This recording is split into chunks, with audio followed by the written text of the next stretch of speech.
공수처법이 국회 본회의를 통과하자 자유한국당을 제외한 여야 4+1 협의체는 공정하고 정의로운 국가를 향한 역사적인 진전이라고 평가했습니다. 공수처법 표결에 불참한 한국당은 공수처법까지 날치게 통과됐다며 의원직 총사퇴를 결의했습니다. 북한이 오늘도 노동당 전원회의를 이어간다고 밝혔습니다. 나흘 연속으로 회의가 이어지는 건 29년 만에 처음입니다. 김정은 국무위원장은 어제 전원회의에서 공세적인 정치 외교와 군사적 대응 조치 주기를 강조했습니다.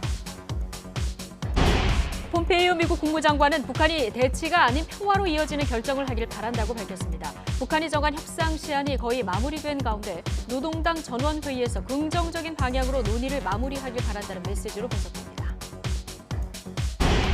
조국 전 법무부 장관 가족 관련 비리 의혹을 수사한 검찰이 조 전 장관을 불구속 기소했습니다. 검찰은 조 전 장관이 서울대 인권법센터 인턴 증명서를 허위로 발급해서 자녀 입시에 활용했다며 딸이 받은 의전원 장학금도 뇌물이라고 판단했습니다. 울산지방선거 개입 의혹 사건에 연루된 송병기 울산시 경제부시장에 대한 구속영장 심사가 조금 전 시작됐습니다. 송 부시장은 검찰이 확보한 업무 수첩은 일기 형식의 메모장에 불과하다며 의미를 축소하고 선거 개입 의혹을 부인하고 있습니다. 서울의 아침 기온이 영하 10.9도, 체감 온도는 영하 17도를 기록하는 등 제주도를 제외한 전국에 한파특보가 내려졌습니다. 새해 첫날인 내일 아침도 서울 기온이 영하 6도까지 내려가는 등 강추위가 이어진 뒤 내일 낮부터는 누그러질 것으로 보입니다. 네, 뉴스 2부 이어가겠습니다. 고위공직자 범죄수사처 설치법의 국회 본회의 통과에 대해서 여당인 더불어민주당은 견제받지 않은 권력기관이 해체되는 데 큰 의미를 부여했습니다. 하지만 자유한국당은 분노와 자괴감을 느낀다며 의원직 총사퇴 카드를 꺼내들었습니다. 국회 연결합니다. 이승배 기자. 네, 국회입니다. 네, 지금 여야의 입장차가 큰 상황인데요. 자, 민주당 어제 오늘 나온 발언부터 좀 들어볼까요? 네, 여당인 더불어민주당은 공수처법이 본회의를 통과한 어제는 역사적인 날이었다. 이렇게 다시 한번 지켜세웠습니다.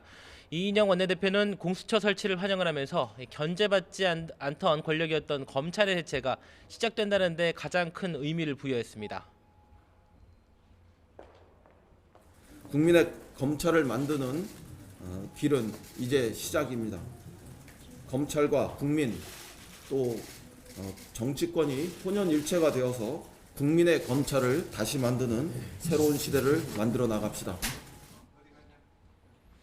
네, 정의당은 선거법과 공수처법 통과를 촉구하면서 33일 동안 벌여왔던 국회 본관앞 농성을 오늘 오전 끝냈는데요. 이 자리에서 심 대표는 30년 지체된 개혁의 대전환이 이제 시작됐다고 말을 했습니다. 그러면서 아직 남아있는 검경 수사권 조정 법안과 유치원 3법 등도 연초에 차질 없이 통과시키겠다고 밝혔습니다. 20년 만에 처음으로 제도화된 공수처 설치를 시작으로 이제 만인 앞에 평등한 법치를 확고히 세워나가겠습니다. 연말연시에는 본회의가 열리지 않을 것으로 보이는데요. 민주당은 일주일 정도 냉각기를 가진 뒤에 빠르면 3일이나 6일쯤 남은 패스트트랙 법안 등을 처리할 생각이라고 밝혔습니다. 네, 반면에 자유한국당은 이 의원직 총사퇴 카드를 꺼내들었는데 오늘 오전 회의에서도 날선 발언이 나왔다고요? 예, 맞습니다. 예산안과 선거법 그리고 공수처법까지 통과되자 한국당은 소속 의원 대부분에게 의원직 사퇴서를 받았습니다. 어제 본회의가 끝난 뒤에 의원총회에서 총사퇴를 결의를 했는데요. 사실상 야당으로서 할 수 있는 마지막 카드를 꺼내든 셈입니다. 심재철 원내대표는 오늘 아침 회의에서 날치기 통과에 대한 분노와 자괴감을 참지 못해 이런 결정을 내렸다고 밝혔습니다. 그러면서 머릿수로 밀어붙이는 만행을 막아내려면 내년 총선에서 승리하는 길밖에 없다면서 표심을 호소했습니다. 다만 이 총사퇴 카드를 앞으로 어떻게 활용할지는 아직 정하지 않았습니다. 실제 사퇴를 위해서는 본회의 표결을 거쳐야 하기 때문에 상징적인 의미일 뿐 실효가 있겠느냐는 의견도 나오고 있습니다. 한국당은 총사퇴는 의원들의 결기를 보이기 위한 것이라며 오는 3일 대규모 장외 집회를 통해 다시 한번 강력한 투쟁 의지를 보이겠다고 밝혔습니다. 지금까지 국회에서 YTN 이승배입니다. 네, 문재인 대통령은 오늘 국회에 추미애 법무부 장관 후보자에 대한 인사청문 경과보고서를 내일까지 보내달라고 다시 요청했습니다. 재송부 기한을 이틀로 잡은 것은 이번 정부 들어서 가장 짧은 것으로 법무부 장관 공백과 국회 상황 등을 고려한 것으로 보입니다. 이 관계자는 또 국회가 기한 내에 보고서를 보내지 않으면 새해 첫 업무일인 모레 추 후보자를 정식으로 임명할 계획이라고 밝혔습니다.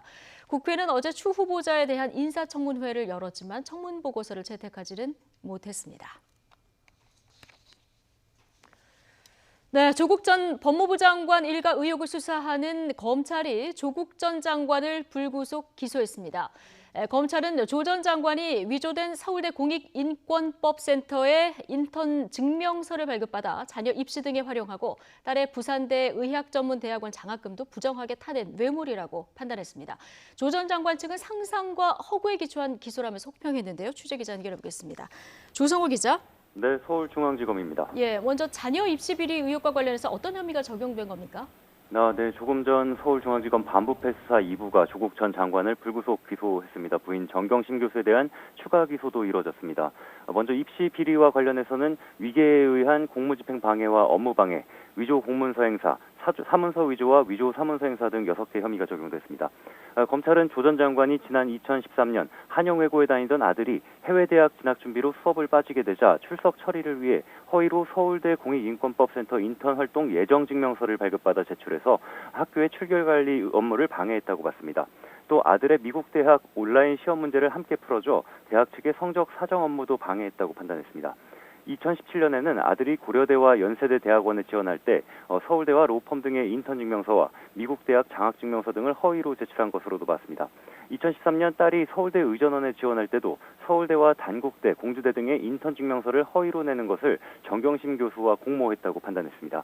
검찰은 조 전 장관이 서울대 인턴 증명서를 직접 위조한 것으로 결론 내렸지만 공소시효가 지난 것으로 보고 공문서 위조 혐의는 적용하지 않았습니다. 네, 조 전 장관 딸이 부산대 의학전문대학원에서 받은 장학금은 뇌물죄로 기소했군요.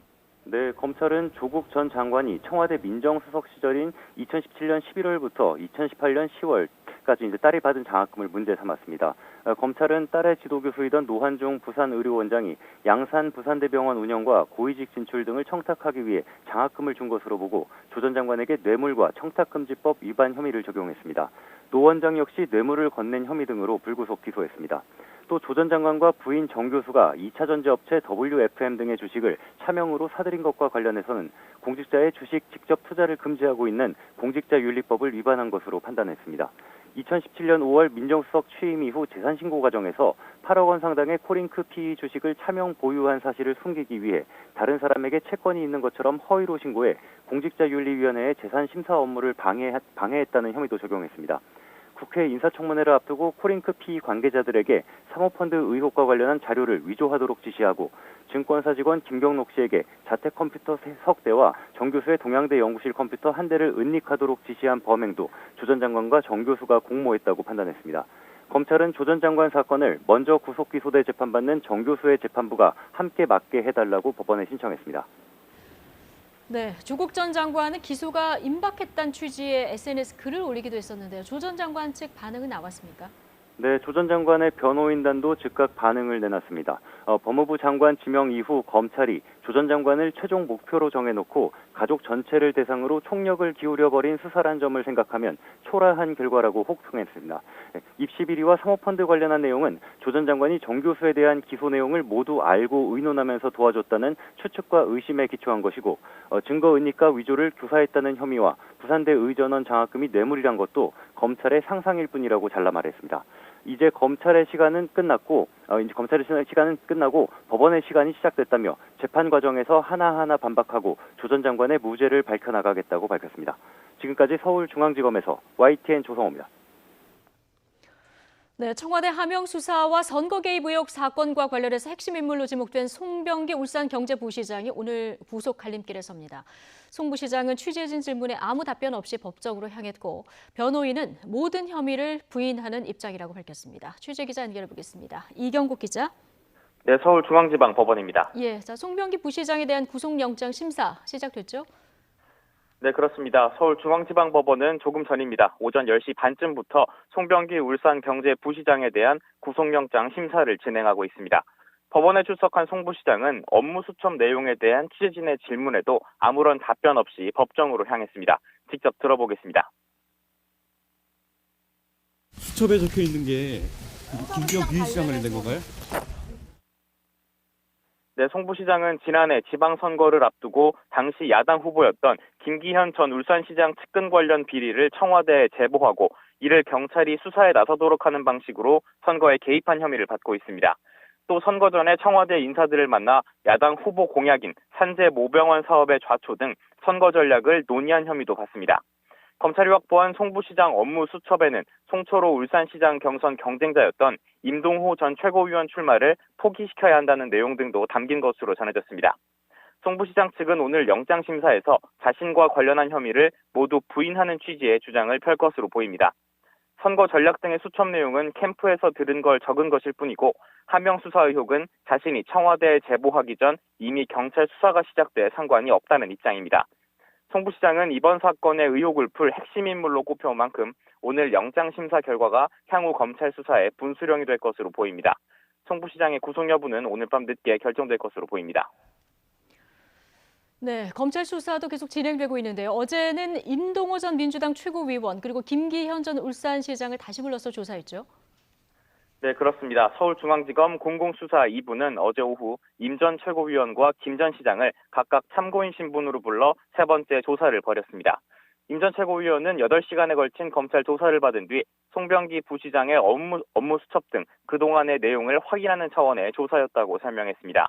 앞서 임 전 최고위원은 송 부시장의 업무 수첩에 대해 내용이 악의적이고 믿을 수 없는 부분도 많다고 비판하기도 했는데요. 어제 조사를 받은 뒤에는 송 부시장의 수첩이 꼼꼼하게 기록돼 소설은 아닌 것 같다면서도 다만 누구의 생각을 적은 것인지 알기는 어려웠다고 밝혔습니다. 또 송 부시장 수첩에서 조국 전 법무부 장관의 이름도 봤다고 말했지만 청와대 개입 가능성에 대해서는 거듭 부인했습니다. 김기현 전 시장도 검찰 조사 후 송철호 시장 캠프가 송 부시장을 통해 울산시 내부 정보를 입수하고 자신을 공격하기 위한 전략을 논의한 증거를 확인했다고 주장했습니다. 두 사람의 이야기도 직접 들어보겠습니다. 저는 조국과 일면식이었거든요. 조국 수석하고. 근데 거기에는 임동으로 움직일 카드가 있다 이렇게 얘기를 한 걸로 봐서 그게 사실인지 아닌지 제가 알 수가 없잖아요. 외부에 공개하지 않는 그런 내부 정보까지 다 송병기를 통해서 입수해 가서 그것을 가지고서 때로는 그걸 어떤 경우는 뭐 방송을 통해서 공격하라고 하는 그런 이메일도 주고받고 뭐 그랬더라고요. 매우 강력한 네거티브를 아주 계획적으로 치밀하게 진행했다. 네, 검찰은 하명 수사 의혹과 관련해 백원우 전 청와대 민정비서관 등 당시 첩보 이첩에 관여한 인사들을 이미 소환해 조사했습니다. 송 부시장의 구속 여부가 결정된 뒤에는 의혹의 당사자인 송철호 울산시장과 김 전 시장 측근 수사 지휘 책임자였던 황운하 전 울산경찰청장도 소환할 것으로 보입니다. 지금까지 서울중앙지방법원에서 YTN 이경국입니다. 2019년의 마지막 날인 오늘 올겨울 들어 가장 강력한 한파가 기승을 부렸는데 내일 아침까지 이어질 것으로 보입니다. 이런 가운데 새해 첫 해돋이는 이 동쪽 지역에서만 깨끗하게 감상할 수 있을 것이라는 전망도 나왔습니다. 김진두 기자가 보도합니다. 2019년의 마지막 출근길에 매서운 칼바람이 몰아칩니다. 강력한 한파가 엄습하며 기온도 곤두박질했습니다.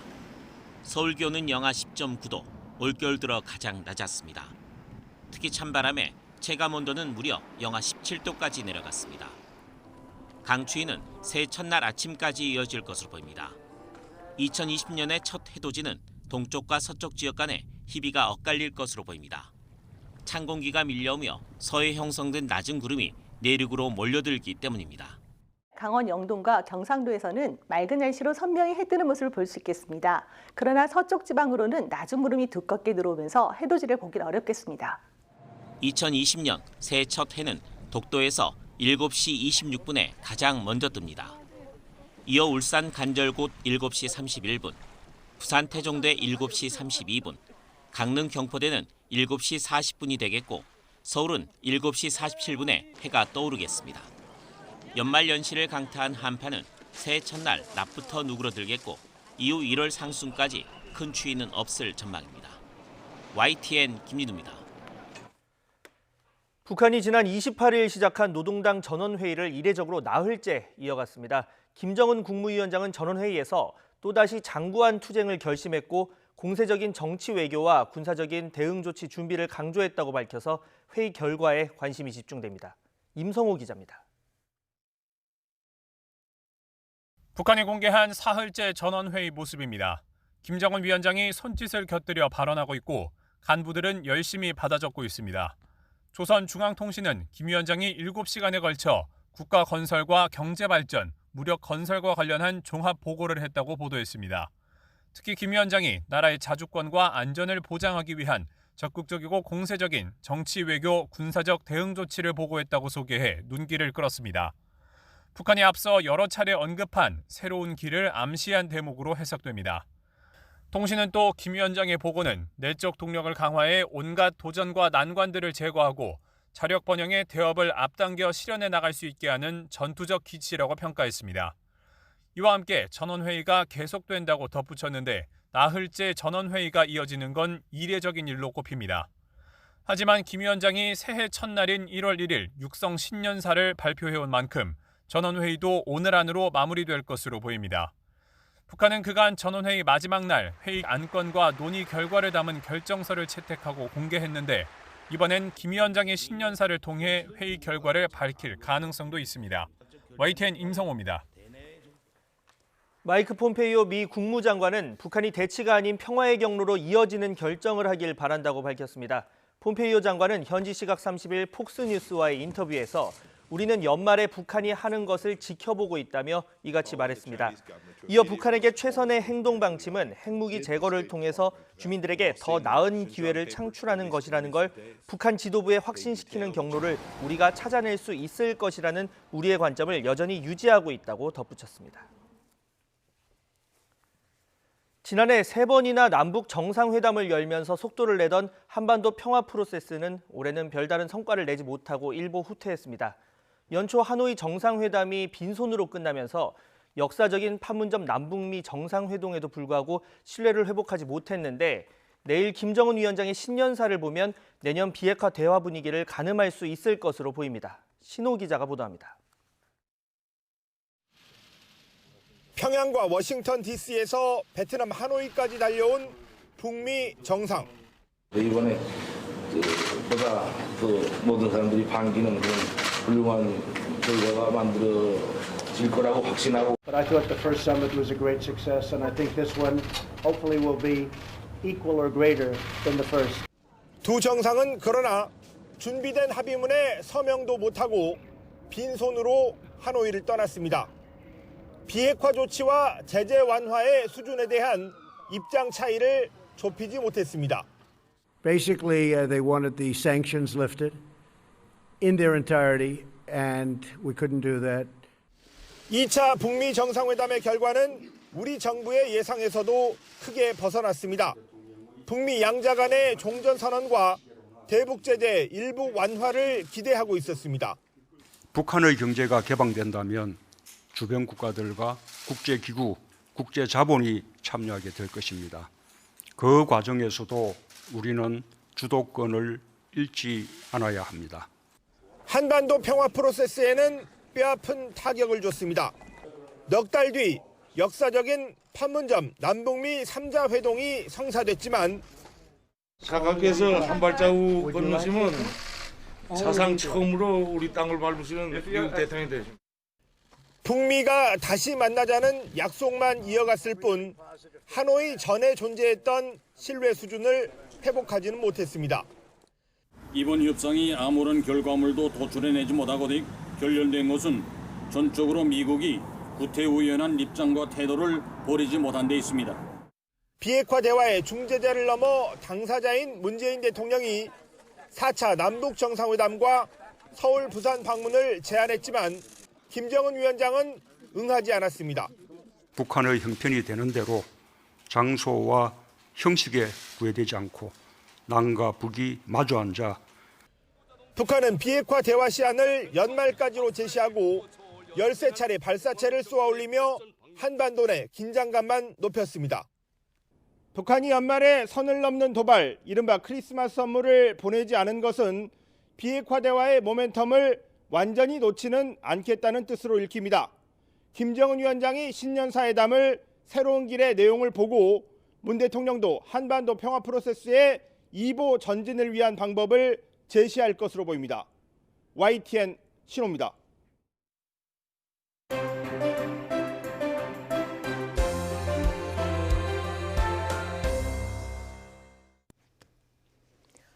네, 공수처 신설 법안이 어제 국회 본회의를 통과했습니다. 검찰 권력 견제 필요성을 위해서 필요성이 제기된 지 20여 년 만에 새로운 수사기관이 탄생하게 된 건데요. 한국당 의원들은 세 번째 불법 날치기 통과라고 반발하면서 지금 의원직 총사퇴까지 결의했습니다. 정치권 소식 김홍국 경기대 겸임교수, 김병민 경희대 개관교수 두 분과 함께하겠습니다. 어서 오십시오. 네, 안녕하세요. 안녕하세요. 자, 문 대통령의 1호 공약이었죠. 공수처. 지난 4월 말 패스트트랙 법안으로 지정되고 우여곡절 속에 어제 드디어 본회의를 통과했습니다. 영상 먼저 보고 오시겠습니다.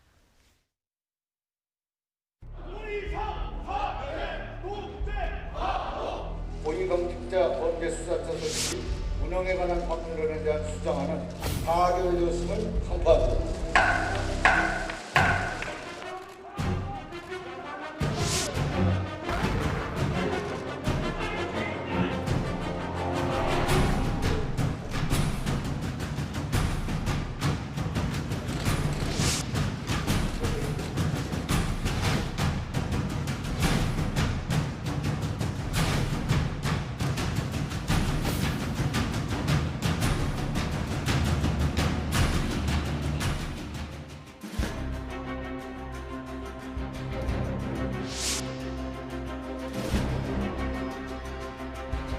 공수처 설립해서 검찰을 견제하고 검찰의 잘못에 대해서 책임을 물을 수 있도록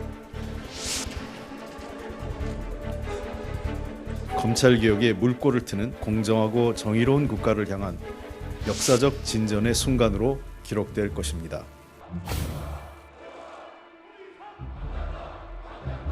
문재인 정권 비리 은폐처이고 친문 범죄 보호처입니다. 야당을 탄압하는 주구가 될 겁니다.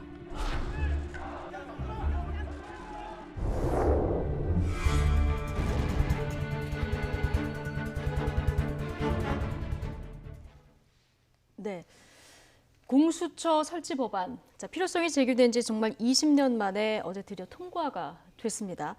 자, 윤소아 원내대표가 대표 발의한 안으로 통과가 된 건데요. 그 원안이었던 백혜련 의원 안하고는 어떤 마지막 차이점이 있는 겁니까? 차이가 몇 가지가 있죠. 예. 일단은 기본적으로 공수처 자체가 고위공직자 비리 수사처 아니겠습니까? 예. 그렇다면 대통령을 비롯해서 국회의원, 장차관, 그리고 법관, 검사, 또 경무관 이상의 경찰들이 이제 대상이 되는 거고요. 네. 기본적인 맥락은 똑같습니다. 그런데 그 중에서 이제 비서실 관여 제한 조항을 넣은 것이 윤소아 의원 안에 들어가 있고요. 그리고 비서실 관여 제한 조항. 제한 조항이 예. 들어가 있습니다. 네. 그리고 또 업무 보고라든가 또는 관련된 지시, 의견 제시 관련해서도 협의를 하도록 돼 있습니다. 그러니까 함부로 청와대가 여기에 개입하지 못하도록. 왜냐하면 청와대 지금 야당이 주장하는 것이 청와대에 이런 여러 가지 그 관련되는 범죄라든가 이런 것들을 무마하는 기관이 될 것이라고 하지 않습니까? 그렇기 때문에 관여를 제한하는 조항과 청와대의 관여를 그렇습니다. 제한하는 조항. 처벌 조항도 있습니까? 거기에 대해서는 처벌까지는 조항이 나와 있지는 않고요. 일단 네. 왜냐하면 이 법안이 일단은 굉장히 마지막까지 긴박하게 처리가 되지 않았습니까? 예. 그렇기 때문에 이제 이 부분에 있어서는 아마 저는 추가적으로 뭐 규칙이라든가 또 공수처 운영 규칙이라든가 다양한 부분들이 아마 협의가 될 건데요. 거기서 얘기가 될 것이고 또 인사위원회를 구성하는 방안도 또 예. 차이점이 있습니다. 그리고 최종적으로는 야당의 이제 비토권을 예. 그래서 마지막 6명이 전체적으로 찬성을 해야 공수처장 임명을 한다든가 이런 부분들은 좀 더 이제 강화된 안이고요. 예. 그렇기 때문에 백혜련 의원 안과 사실은 큰 차이는 없는데요. 청와대 그 이 개입, 간섭 이런 부분들에 대한 우려가 보완한 있었기 부분이다. 때문에 그런 부분이 예. 보완이 됐다는 거고요. 예. 전체적으로는 큰 틀에서는 공수처가 가지고 있는 뭐 저는 23년 동안에 그동안 사회적 예. 협의를 하지 않았습니까?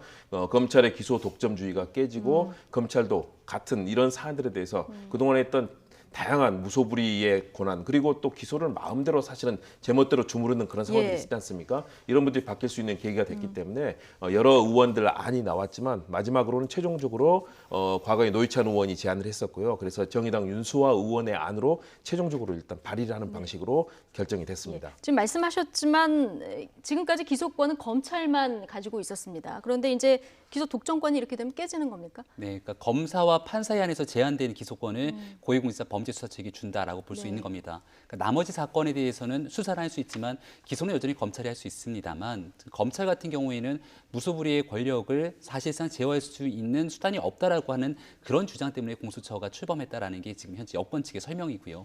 다만 지금 그 과거에 있었던 백혜련 안과 새롭게 수정에서 올라가기 위해서 통과됐던 이 윤소아 안의 가장 결정적인 차이라고 보는 건 검찰 측에서도 설명하고 야권에서 가장 거세게 비판하고 있는 것처럼 독소 조항의 우려가 있다는 것 아니겠습니까? 예. 수사기관이 인지하고 있었던 고위공직자 범죄 관련된 사건들을 공수처에 전부 통보하도록 만들게 되면 2차 모의무 조항. 네, 예. 그렇게 됐을 경우에 사실상 살아있는 권력이라고 할 수 있는 청와대에 관련된 수사들을 어느 정도 지금 검찰이 진행하는 것처럼 제대로 날선 수사를 하지 못하고 오히려 공수처 내에서 이러한 사건들을 묻어버리게 되면 공수처가 출범함으로 인해서 제대로 된 권력형 비리에 대한 수사를 하지 못하게 되는 것 아니냐라고 하는 예. 우려가 있는 것이고요.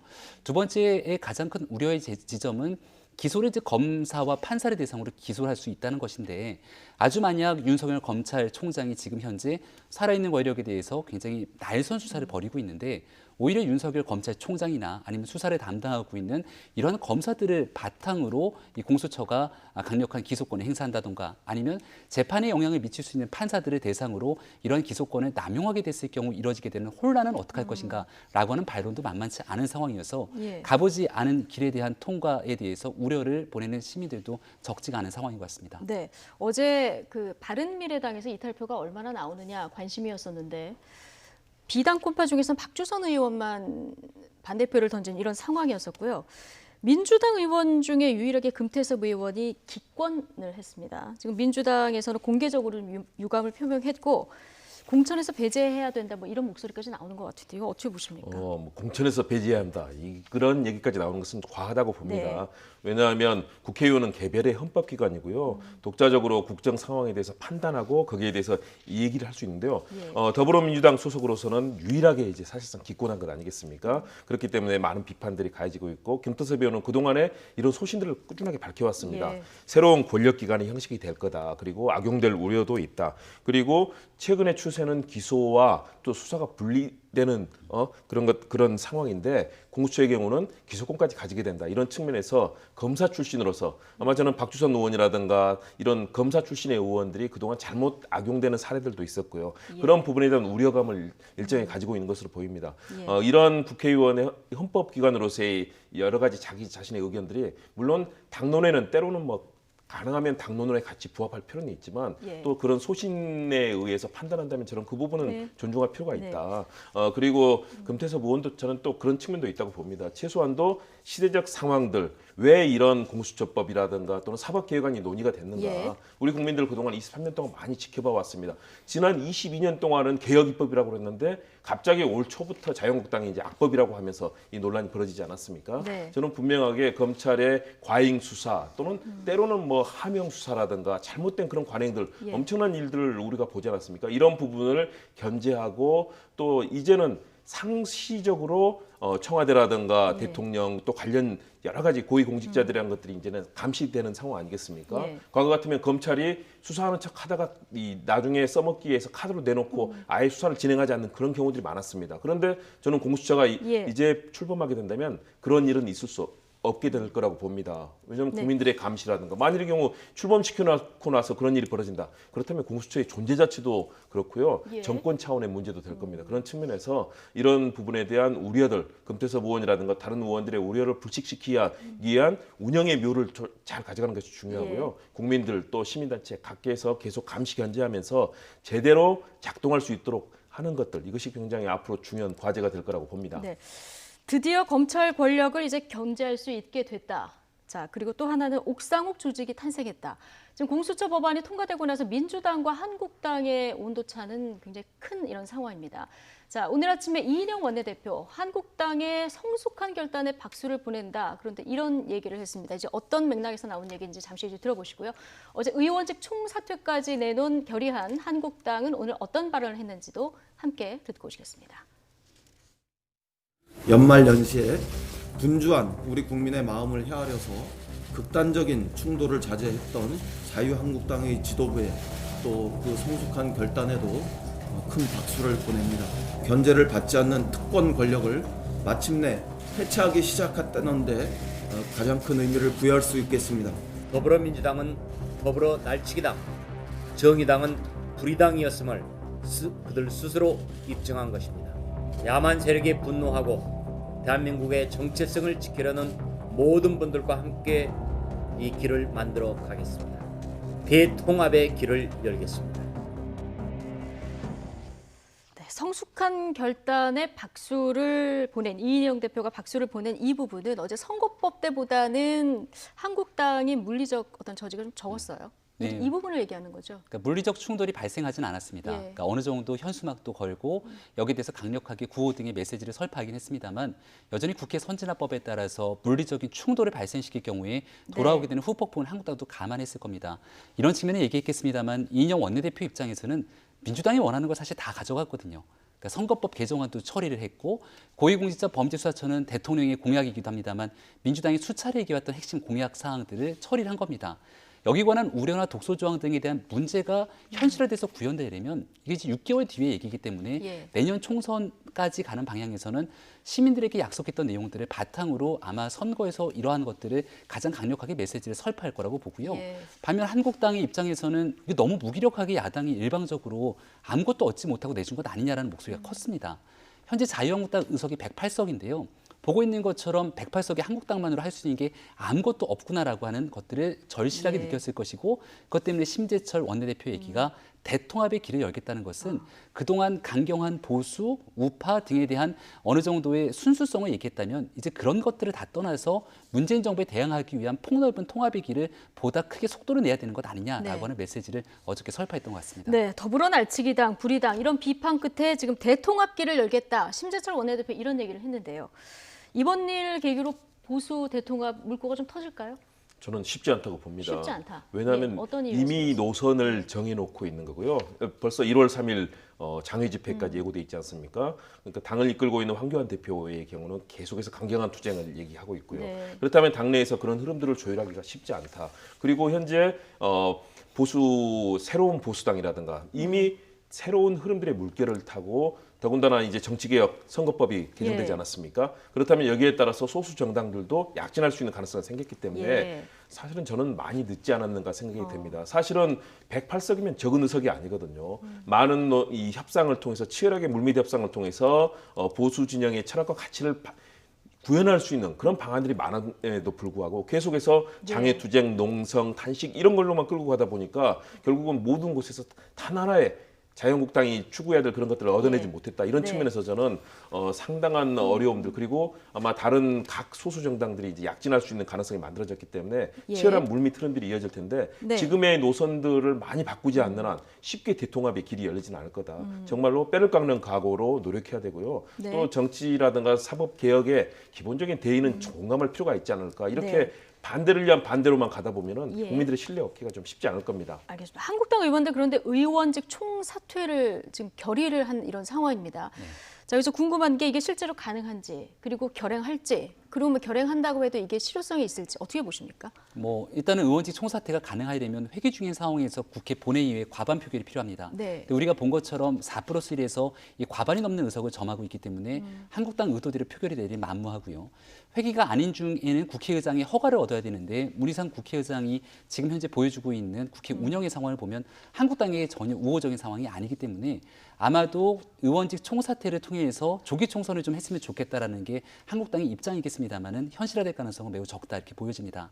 다만 한국당이 그럼에도 불구하고 이런 얘기를 할 수밖에 없는 건 마지막으로 무기력하게 공수처법이나 선거법 개정안 등이 한국당의 주장에 따르면 이것은 문희상 의장의 편파적인 의사 진행, 국회법을 무시한 채로 날치기 처리를 하도록 길을 깔아줬다라고 하는 주장들을 하고 있기 때문에 여기에서 항거할 수 있는 수단이 무엇이냐라고 하면 의원직을 다 던져버리는 수밖에 없지 않는가라는 얘기를 하는 것 같습니다.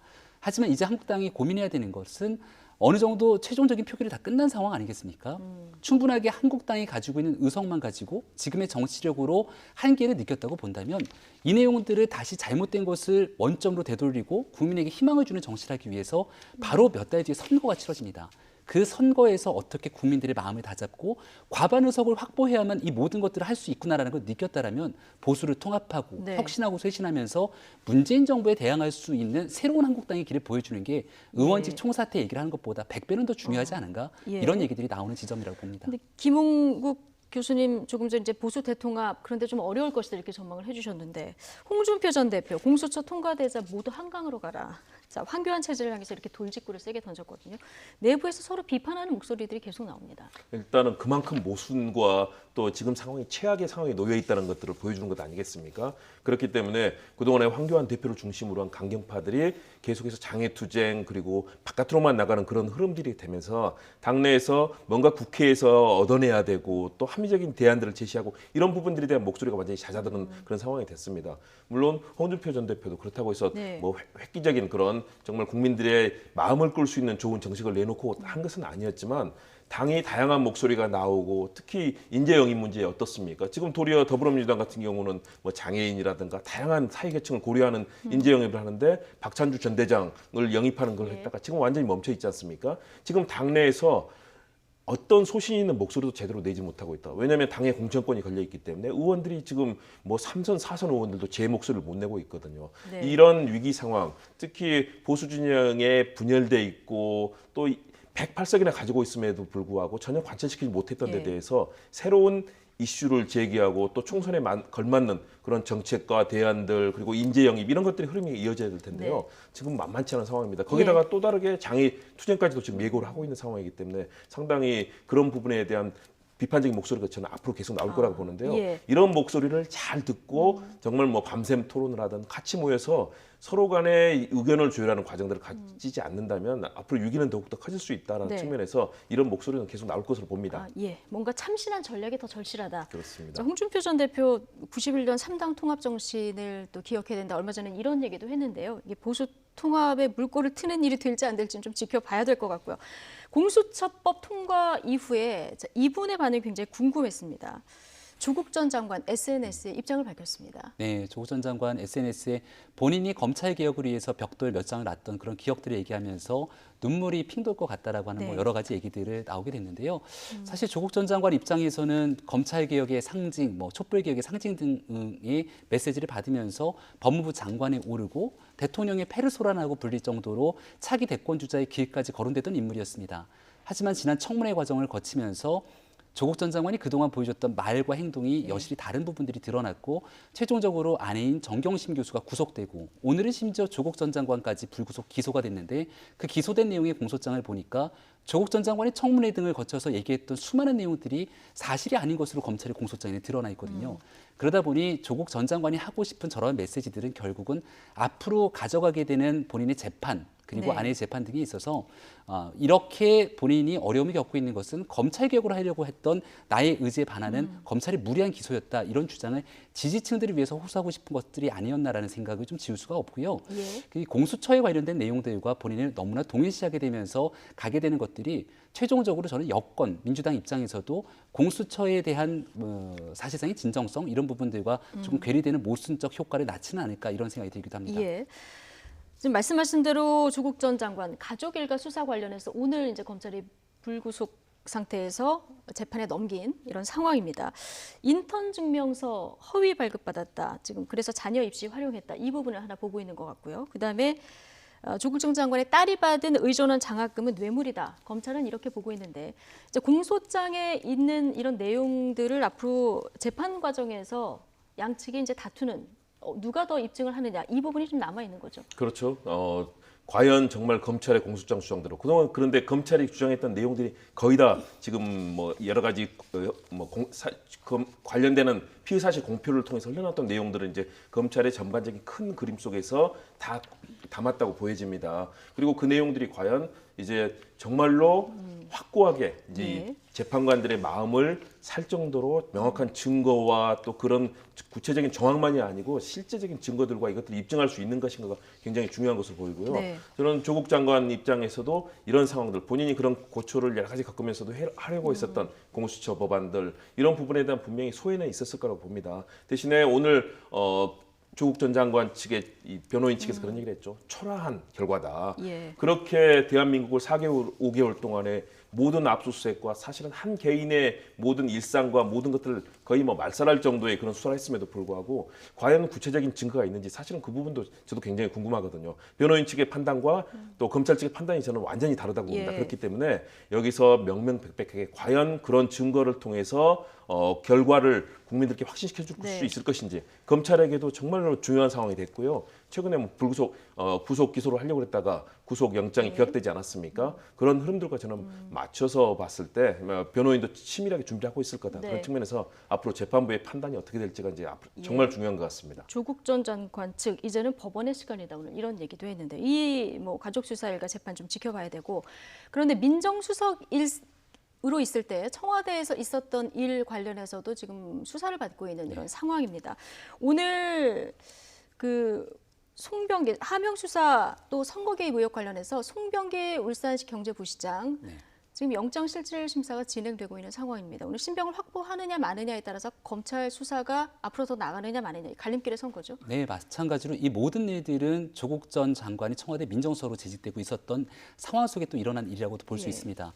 현재 이 모든 일들은 송병기 부시장이 사실 키를 쥐고 있다라고 해도 과언이 아닐 건데요.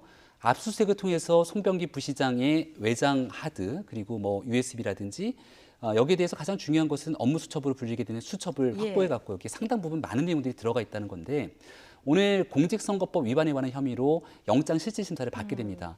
일단 하명 수사에 관련된 명확한 건을 검찰이 좀 쥐고 있다 이렇게 보는 것 같은데요. 왜냐하면 송병기 부시장이 애당초 처음 내놨던 해명이라든지 하명 수사 논란이 처음 불거졌을 때 청와대가 내놨던 해명과 나중에 지나고 나서 봤을 때 검찰이 얘기하고 있는 사실과 달랐던 부분들이 상당 부분 존재합니다. 일단 하명 수사 논란이 하나의 핵심적인 큰 축이고요. 두 번째 축은 송철호 시장을 당선시키기 위해서 송병기 부시장이 청와대 인사들과 교류하고 거기서 기재부까지 움직여서 예타 등에 대한 여러 가지 영향력을 행사한 것이 아니냐라고 하는 부분들까지 검찰은 보고 있는 것 같습니다. 이 부분이 만약 오늘 영장 심사를 통해서 구속영장이 발부가 된다고 한다면 증거인멸과 도주의 우려를 인정함과 동시에 범죄 혐의가 어느 정도 소명이 돼야지만 영장이 발부되는 것이거든요. 그러니까 송철호 현 시장이라든지 청와대 인사 그리고 더 나아가서 조국 전 장관이 민정수석으로 재직됐던 그런 상황에서는 굉장히 큰 부담감을 가질 수밖에 없다라는 생각이 들고요. 이게 만약 이루어지게 되면 그 다음은 임동호 전 최고위원 같은 경우는 이거 공직을 후보를 매수하기 위해서 거래한 것 아니냐라는 의혹까지 있게 되는데 이제는 법원의 시간이 아니라 검찰의 시간이 훨씬 더 깊게 들어갈 수 있는 그 판단의 기준점이 오늘 영장 심사를 통해서 어느 정도 일단하게 될 것 같다는 생각입니다. 예. 임동호 전 민주당 최고위원 지금 말씀하신 어제 검찰 조사를 받았고요. 그 어제 이해찬 민주당 대표를 만나러 갔는데 만나지 못하고 이제 온 모양입니다. 그렇죠. 사실은 당대표 미리 약속을 하지 않고 가서 만난다는 것 저는 거의 불가능하다고 봅니다. 더군다나 집권 여당의 대표 아니겠습니까? 이미 여러 가지 국정 현안들의 국회 일 또 이미 선거 인재 영입이라든가 많은 현안들이 진행되고 있는데요. 저는 그런 측면에서 임동호 최고위원이 사실은 굉장히 보여주기식의 그런 방문을 했다라고 판단이 됩니다. 약속을 안 해서 안 만나줬을까요? 당연히 약속을 안 했다면 아마 만나기는 저는 쉽지는 않다고 봅니다. 뭐 그동안에 굉장히 중요한 뭐 예를 들어서 뭐 청와대에서 굉장히 긴박한 상황이라면 만날 수 있는 뭐 그런 상황이 됐겠지만 임동호 전 최고위원 같은 경우는 지금 여러 가지 이런 송사와 관련돼 있고 관련되는 여러 가지 당과 관련해서도 여러 가지 심사를 받는 입장 아니었습니까? 그런 측면에서 대표가 만났을 때는 도리어 구설수가 오를 텐데요.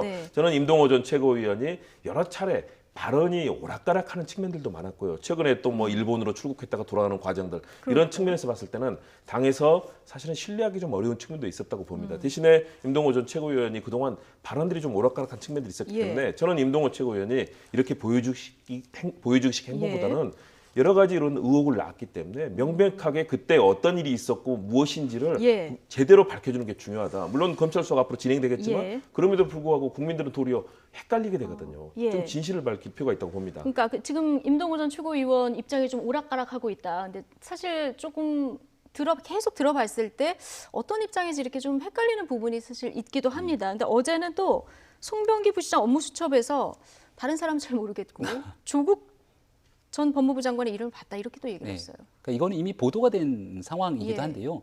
그러니까 조국 전 수석을 통해서 뭔가 문제를 해결할 수 있다라고 하는 수첩의 내용들을 봤다라고 하는 내용이 과거에 이야기가 있었는데 여기서 중점적으로 봐야 되는 건 한병도 전 수석 등에 대한 얘기를 일절 꺼내지 않는다는 겁니다. 예. 그러니까 한병도 전 수석, 임종석 전 실장 같은 경우는 오랜 친구 관계에 있다고 하지 않습니까? 현재까지는 참고인 신분인데요. 하지만 자택에 압수수색을 당하기도 했습니다. 근데 아주 만약 검찰이 보고 있는 일각의 시각에 따르면 최종적으로 임동호 전 최고위원이 공천을 받지 못하게 되고 송철호 후보가 단수 공천을 받게 되는데 처음에는 여기에 불복하는 듯 모습을 보이다가 어느 날 수긍을 하게 되더라. 그리고 나서 지방선거 이후가 됐을 때 임동호 전 최고위원의 동생이 공직에 가게 되는 상황이 오게 되니 후보 매수에 관련된 여러 가지 내용이 개연성이 있는 것 아니냐라고 들어가게 되면 임동호 전 최고위원은 더 이상 참고인이나 피해자가 아닌 피의자로 적시될 수도 있습니다. 이런 여러 가지 관계 속에서 네. 어디까지 이야기를 해야 될지를 고민하고 있는 것은 예. 아닌가 싶은데 사건에 관한 진실의 핵심 키는 결국은 임동호 전 최고위원 본인만이 알고 있지 않을까 싶습니다. 예. 어쨌든 검찰은 지금 여러 갈래의 수사를 굉장히 속도감 있게 진행하고 있는 이런 상황이고요. 이런 가운데 어제 추미애 법무부 장관 후보자 청문회가 있었습니다. 추미애 후보자 검찰개혁의 필요성을 어제 강조를 하기도 했는데요. 여기서 윤석열 검찰총장에 대해서 해임할 생각이 있냐 이런 질문도 나왔습니다. 추미애 후보자 뭐라고 답했을까요? 듣고 오시겠습니다. 윤석열 총장을 해임할 것이다. 그리고 특히 대검의 반부패 부장, 서울중앙지검의 차장, 또 반부패 1, 2, 3, 4 부장과 동부지검 지검장 등 현재 수사를 하고 있는 그러한 검사들에 대해서 인사를 한다라고 하는데 그런 인사를 할 계획을 가지고 계십니까?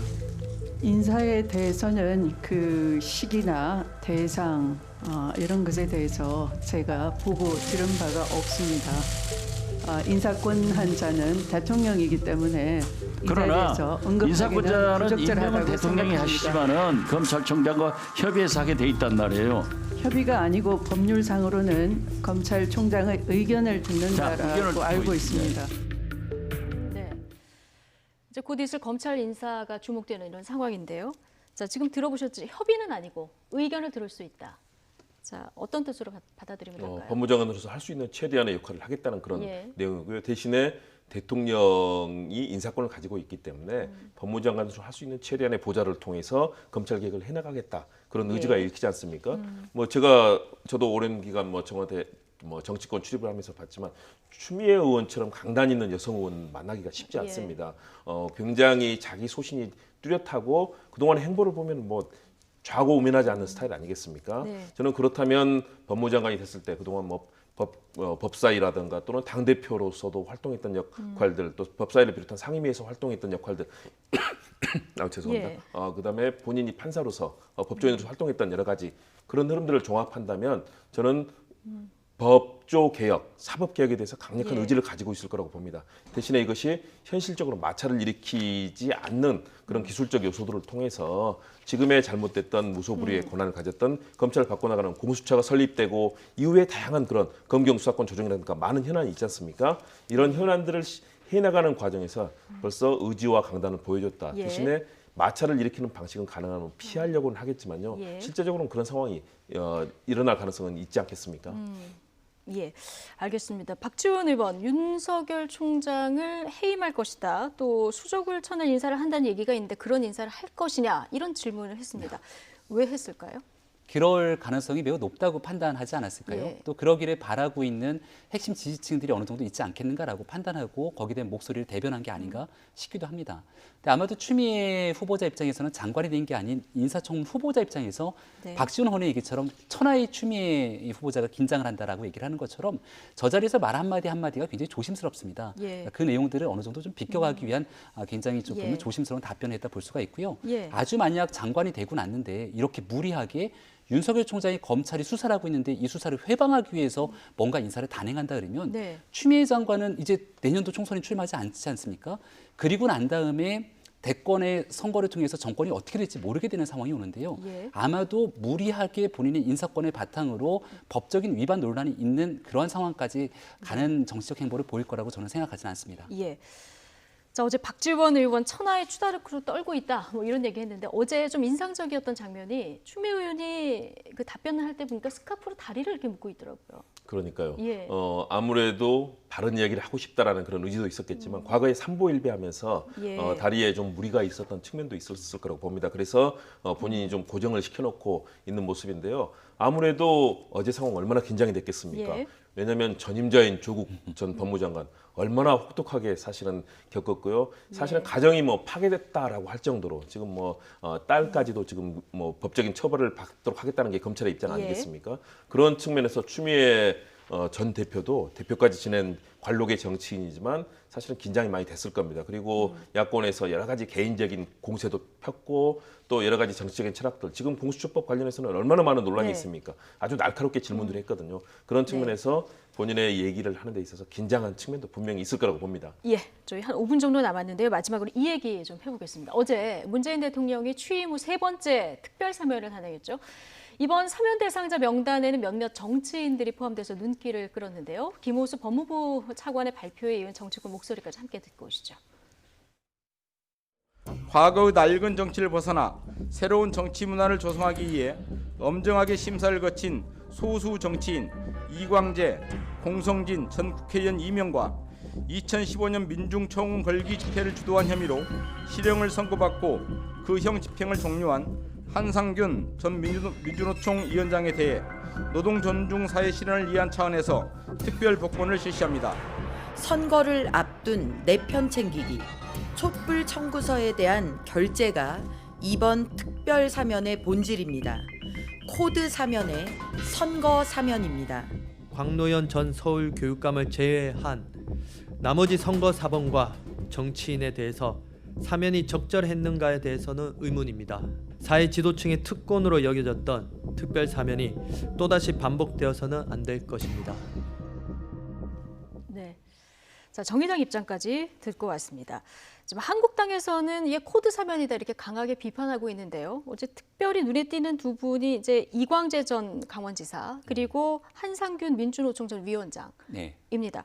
내년 총선에 뭐 영향이 있을까 이런 얘기가 나오는데 어떻게 보십니까? 아무래도 여권의 우호적인 지지층들을 달래기 위한 사면한 것이 아니냐. 특히 민주노총 같은 경우는 지금 현재 양대 노총 중에서 제1노총으로 올라섰다고 할 정도로 굉장히 강력한 세를 보여주고 있는데요. 문재인 정부에 들어서 한상균 민주노총 전 위원장 같은 경우는 가석방까지 됩니다.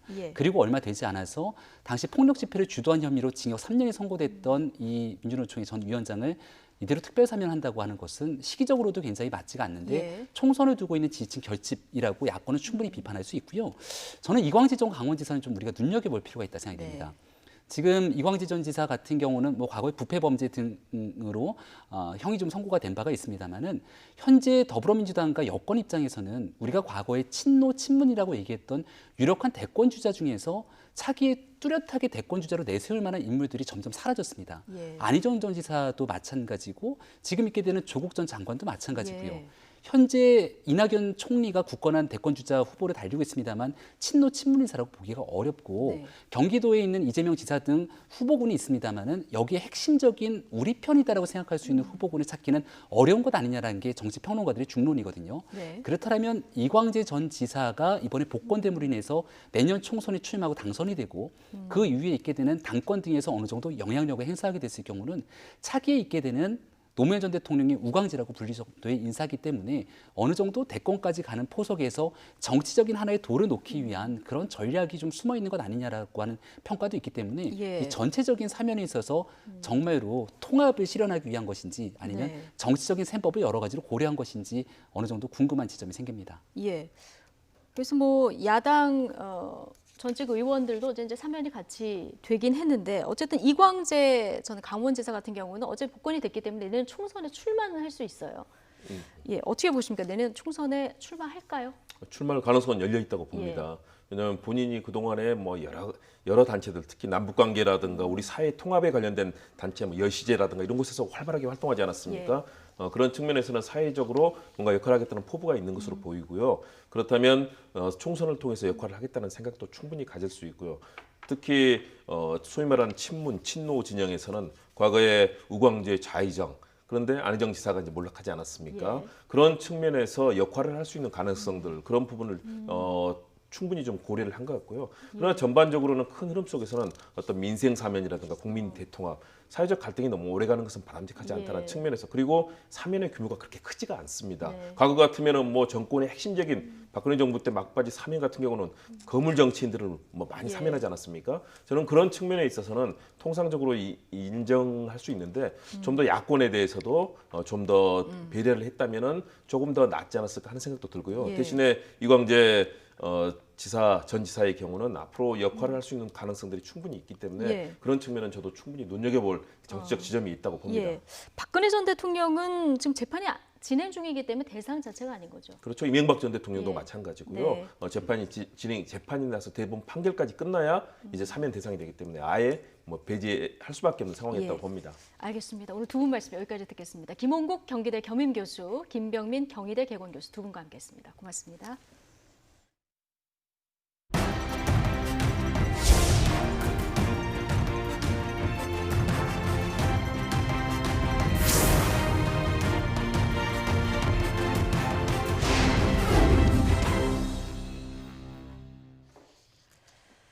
네, 북한이 미국의 양보를 촉구하며 제시한 연말 시한을 하루 앞두고 유엔 안전보장이사회가 비공식으로 머리를 맞댔습니다. 중국과 러시아의 대북 제재 완화 결의안 초안을 논의한 것인데요. 이견을 재확인하는 데 그쳤습니다. 보도 이종수 기자입니다. 유엔 안보리가 한국 시간으로 오늘 새벽 회의를 열어 중국과 러시아가 제출한 대북 제재 완화 결의안 초안을 논의했습니다. 초안은 북한의 주요 수출품인 수산물과 섬유 등의 수출 금지와 해외에 파견된 북한 근로자 송환에 대한 제재 해제 등의 내용을 담고 있습니다. 아울러 남북 간 철도와 도로 협력 프로젝트를 제재 대상에서 면제하는 내용도 포함됐습니다. 중국과 러시아는 대북 제재 완화 결의를 추진하는 과정에서 북한과 의견 조율을 한 것으로 알려졌습니다. 중국과 러시아는 일부 제재 완화가 교착 상태에 빠진 미국과 북한의 대화를 촉진할 수 있다는 논리를 펼치고 있습니다. 하지만 유엔 소식통에 따르면 안보리 실무급 회의에서 별 진전 없이 이견만 확인했습니다. 앞서 미 국무부는 지금은 제재 완화를 고려할 때가 아니다라며 부정적인 입장을 밝혔습니다. 영국과 프랑스도 거부감을 표출한 것으로 알려졌습니다. 결의안 채택을 위해서는 미국, 영국, 프랑스, 중국, 러시아 등 5개 상임 이사국의 거부권 행사 없이 15개 상임 비상임 이사국 가운데 9개 나라 이상의 찬성이 필요합니다. 한편 중국 관영 글로벌타임스는 북한이 최근 노동당 전원회의를 열어 국가 안보를 강조했지만 주요 정책을 바꾸거나 미국과의 핵협상을 중단할 가능성은 작다고 보도했습니다. YTN 이종수입니다. 깨진 유리 조각들이 바닥에 널브러져 있습니다. 여성의 팔에는 상처가 나 있고 밑에는 핏자국이 선명합니다. 네, 조원태 한진그룹 회장과 어머니 이명희 정석기업 고문의 언쟁 과정에서 나온 사진들입니다. 이 같은 크리스마스 악몽에 이 가족 공동 사과문을 발표하면서 급히 수습에 나섰지만 갈등의 불씨는 여전하다는 분석이 나오고 있습니다. 짚어보겠습니다. 자, 한진그룹 이 창업주 고 조중훈 회장이 한국전쟁 직후에 미군 납품 수송업을 따내고 또 베트남 전쟁에서 군수물자를 수송하면서 크게 성장했습니다. 재계 13위, 운수업을 기반으로 한 회사 중에는 단연 선두권입니다. 이번 갈등 포문은 조원태 회장의 누나인 조연아 전 대한항공 부사장이 열었습니다. 쉽게 설명을 해보면 돌아가신 아버지께서 다 같이 기업을 운영하라고 했는데 왜 혼자 하려고 하냐, 이 정도로 해석을 해볼 수가 있는데요. 이 물컵 갑질로 세상을 떠들썩하게 했던 조현민 전무가 복귀한 것과는 달리 땅콩회항 사태로 일선에서 물러났던 자신의 이름은 2020년도 그룹 인사에서 언급이 되지 않았고, 여기에 돌아가신 선대 회장의 최측근도 대거 탈락을 했습니다. 문제는 가진 지분이 서로 엇비슷하다는 겁니다. 이 3남매와 어머니 이명희 정석기업 고문을 포함한 총수 일가는 한진그룹 지주회사인 이 한진칼 주식의 29% 남짓을 통해서 계열사의 영향력을 행사를 하고 있습니다. 그런데 여기서 조연아 전 부사장이 빠지면 22%, 여기에다 어머니 이명희 고문의 지분까지 빠지면 이제 17%까지 떨어집니다. 조 회장이 석 달 앞으로 다가온 주주총회에서 사내이사 연임을 장담할 수 없게 되는 겁니다. 자, 여기서 주목해야 할 게 바로 이 토종 사모펀드 KCGI입니다. 이 한진칼 지분 17% 정도를 가지고 있는데 아직 별다른 입장을 보이지 않고 있지만 분쟁 속 총수 일가 한 명이라도 자신들 쪽으로 넘어오게 된다면 최대 세력이 됩니다. 다만 그동안 이 총수 일가의 갑질 논란을 비판하면서 퇴진을 요구해놓고 비판 당사자 일부와 손을 잡는다, 이런 지적은 부담입니다. 자, 이런 분쟁 속에 이 한진칼 주가 아주 고공 상승을 하고 있습니다. 조 전 부사장이 입장문을 발표한 지난 12월 23일 하루에만 20% 넘게 급등했는데 경영권 확보를 위해서 당장 조금 손해를 보더라도 비싼 가격에 주식을 매집할 수 있다는 기대감 때문입니다. 하지만 장기적으로는 물음표가 남습니다. 이 경영권 다툼으로 제때 의사결정이 이뤄지지 않으면 그만큼 제대로 된 기업 운영이 힘들고, 일시적으로 올랐던 주가도 경영권 다툼이 끝나면 원래보다 더 떨어지기도 하는데요. 이 당분간은 조 회장이 경영권 방어를 위해서 집안 단속에 매진할 것으로 전망되는 가운데 주주들도 사태를 예의주시하고 있습니다. 다가오는 새해 2020년은 윤년으로 하루가 더 많은 366일입니다. 아쉽게도 휴일은 짧아졌습니다. 그렇지만 황금 연휴가 길어서 여행 가기에는 제격이라고 하는데요. 이형원 기자가 짚어드립니다. 2020년은 4년 만에 돌아온 윤년으로 하루가 더 많은 366일입니다. 그만큼 쉬는 날도 더 늘어났을까 살펴보니 공휴일은 67일, 3.1절과 현충일, 광복절이 주말과 겹치면서 휴일은 2019년보다 이틀이 줄었습니다. 쉬는 날이 짧아진 아쉬움을 달래줄 수 있는 건 긴 황금 연휴인데 추석 연휴 5일과 한글날을 잘 활용하면 최장 12일을 쉴 수 있습니다. 석가탄신일과 어린이날이 낀 기간도 휴가 가기에 제격입니다. 중간에 이틀 연차를 쓰면 주말 포함 엿새 동안 쉴 수 있습니다. 2019년 최대의 황금 연휴였던 설 명절. 이번에는 조금 아쉽습니다. 대체 공휴일까지 껴도 4일에 그쳐 고향 다녀오기에도 넉넉지 않습니다. 짧아진 휴일 조금이라도 알차게 보내려면 미리 휴가 계획을 세워두는 게 좋겠습니다. YTN 이영훈입니다. 아파트 관리사무소 직원과 소장이 잇따라 극단적인 선택을 해서 경찰이 사건 경위를 파악하고 있습니다. 서울 노원경찰서는 어제 오전 11시쯤 서울시 노원구의 한 아파트 지하에서 관리소장 60대 A씨가 숨진 채 발견됐다고 밝혔습니다. 앞서 지난 26일에는 해당 아파트 관리사무소 직원인 50대 여성 B씨도 극단적인 선택을 한 뒤 숨진 채 발견됐습니다. 해당 아파트는 관리비 횡령 의혹이 일자 입주민들이 비상대책위원회를 꾸려서 노원구청에 회계감사를 요청할 계획인 것으로 확인됐습니다. 경찰은 숨진 두 사람에게서 타살 혐의점은 없는 것으로 확인됐다며 입주자 대표가 정식으로 수사 의뢰를 할 경우 관리비 횡령 의혹에 대한 수사에 나설 예정이라고 밝혔습니다. 오늘 새벽 4시쯤 충남 당진시 신평면 행담도 휴게소에서 불이 나 1시간 만에 꺼졌습니다. 이 불로 휴게소 직원 7명이 연기를 마셔 병원으로 옮겨졌고 창고 등이 불에 타 소방서 추산 1,000만 원의 재산 피해가 났습니다. 도로공사는 휴게소 내 소모품 창고에 설치돼 있던 동파 방지 열선이 과열돼서 불이 난 것으로 보고 있습니다. 충북 진천 종합버스터미널에서 가짜 폭발물이 신고돼 승객들이 대피하는 소동이 벌어졌습니다. 충북지방경찰청 등에 따르면 오늘 오전 8시쯤 진천 버스터미널에서 다이너마이트와 유사하게 생긴 물건이 방치돼 있다는 신고가 들어왔습니다. 폭발물로 의심되는 물건은 터미널 청소 직원이 대합실 안에서 처음 발견해 건물 밖에 내놓은 것으로 전해졌습니다. 신고를 접수한 경찰과 군 폭발물 처리반이 터미널 주변을 통제하고 확인 작업을 벌인 결과 모조품으로 판명됐습니다. 경찰은 다이너마이트와 비슷한 모양 때문에 이 폭발물로 오해를 부른 것 같다며 터미널 주변 CCTV 영상을 통해서 정확한 경위를 조사하겠다고 밝혔습니다. 김기수 변호사의 세월호 사회적 참사 특별조사위원회 비상임위원 임명에 반발하는 이 세월호 참사 유가족들이 지난주에 이어서 김 위원의 회의 참석을 막았습니다. 4.16 가족협의회는 오늘 특조위 사무실 앞에서 세월호 참사를 교통사고라고 비하하는 등 피해자를 모독한 김기수 변호사는 조사위원으로서의 자격이 없다며 자진 사퇴를 촉구했습니다. 유족 앞에 선 김 의원은 임명된 이상 책임지고 위원회 활동을 하겠다며 성향의 차이를 왜곡하지 말아달라고 요구했습니다. 오늘 특조위 전원위원회에는 유족이 신청한 김기수 의원 기피 안건이 다뤄질 예정이었지만 신청 대상인 김 의원이 회의에 참석하지 못하면서 논의되지 않았습니다. 김 의원은 자유한국당 추천으로 지난 23일 비상임위원으로 정식 임명됐습니다. 앞서 지난 8월 김 변호사는 세월호 참사 피해자 등에 대한 명예훼손 혐의로 검찰에 고발됐습니다. 올해 마지막 날인 오늘 강력한 세미탄파가 찾아왔습니다. 오늘 서울의 아침 기온은 영하 10.9도까지 떨어지면서 올겨울 들어서 가장 낮았는데요. 한낮인 지금도 현재 서울 기온은 영하 8도에 그치고 있고요. 찬바람이 불면서 체감 온도는 영하 15도까지 내려가 있습니다.